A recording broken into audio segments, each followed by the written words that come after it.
Vous cherchez une activité différente à faire, le scrapbooking, le bowling, vous avez donné, bien, pourquoi pas essayer de travailler le fer? Oui, le fer, comme les forgerons, là. Bon, OK, vous allez me dire, les forgerons, ça existe encore. Puis qu'est-ce que je vais faire comme projet? Des fers à cheval? Bien, détrompez-vous, parce qu'on peut faire pas mal de choses avec le fer, hein? Puis en plus, c'est une matière qui est recyclable et qui est durable.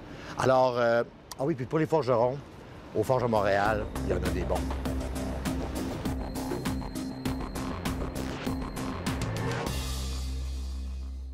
Alors, bonjour Catherine. Bonjour. Merci de me recevoir aux Forges de Montréal. Premièrement, je veux que tu me parles un peu de la bâtisse, l'historique, parce que c'est vraiment extraordinaire comme ambiance et comme espace ici. Oui, les Forges de Montréal, en fait, ça fait 20 ans qu'on a habité ici la station de pompage Riverside, qui est une ancienne station, comme je viens de le dire, de pompage, où est-ce qu'il y avait des pompes qui pompaient l'eau excédentaire de la ville. Et donc, en dessous de nous, il y a les premiers égouts montréalais qui sont encore là. Et nous, on a investi la bâtisse qui était abandonnée depuis les années 60, en fait. Là, on va parler du métier de forgeron, parce que il me semble qu'aujourd'hui, on n'entend plus parler de ce métier-là. C'est vrai. Bien, en fait, c'est un métier qui a disparu presque au complet avec l'industrialisation, surtout ici dans notre secteur, au Canada de la Chine. Il y avait beaucoup d'industries à l'époque du métal.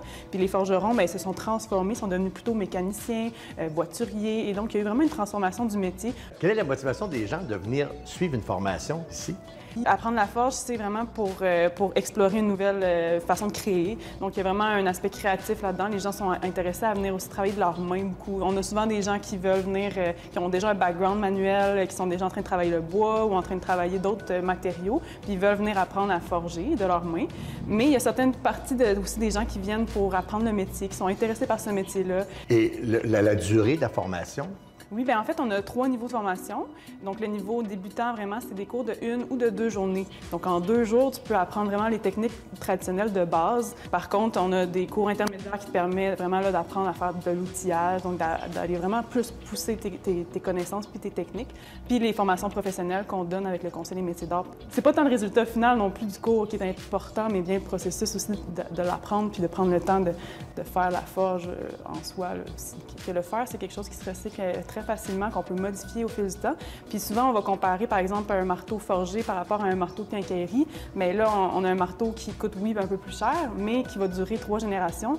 Donc là, on essaie de sensibiliser aussi les consommateurs à acheter des choses faites par les artisans d'ici pour vraiment encourager, l'économie locale, mais avoir aussi des objets durables. Si on veut venir s'inscrire, comment on fonctionne? Vous avez un site Internet, j'imagine? Oui, exactement. Il faut aller sur notre site Web, sélectionner la formation qui nous intéresse. Le calendrier est en ligne. Puis nous, après, on fait le suivi avec vous pour vous dire, bien, OK, il faut vous arriver avec des bottes, arriver avec du linge adéquat, parce que ça prend quand même... On n'arrive pas en pantoufles. Non, venez pas nu-pieds, là. Ça ne fonctionnera pas, vous allez sortir d'ici. Puis pas en blanc non plus. Non, j'imagine. Il ne faut pas s'habiller en blanc à la forge, là, ça ne fonctionne pas.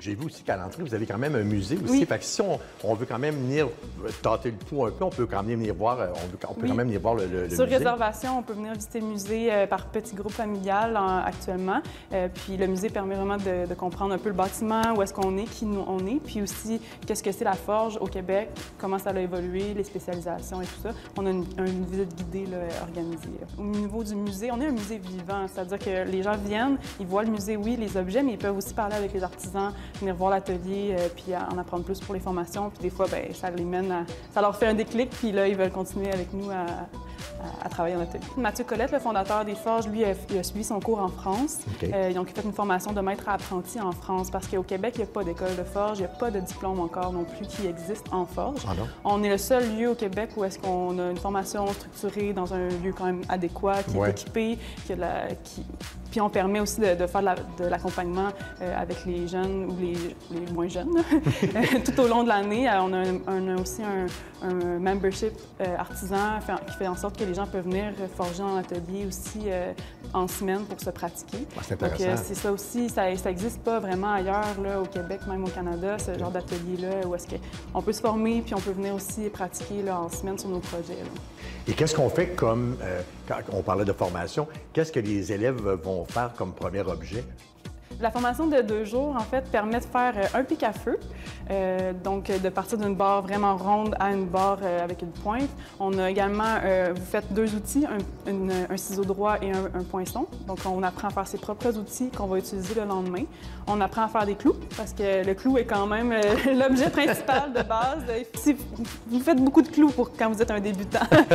Puis ensuite, vous faites, pendant la deuxième journée, le dimanche, habituellement, c'est le crochet à manteau.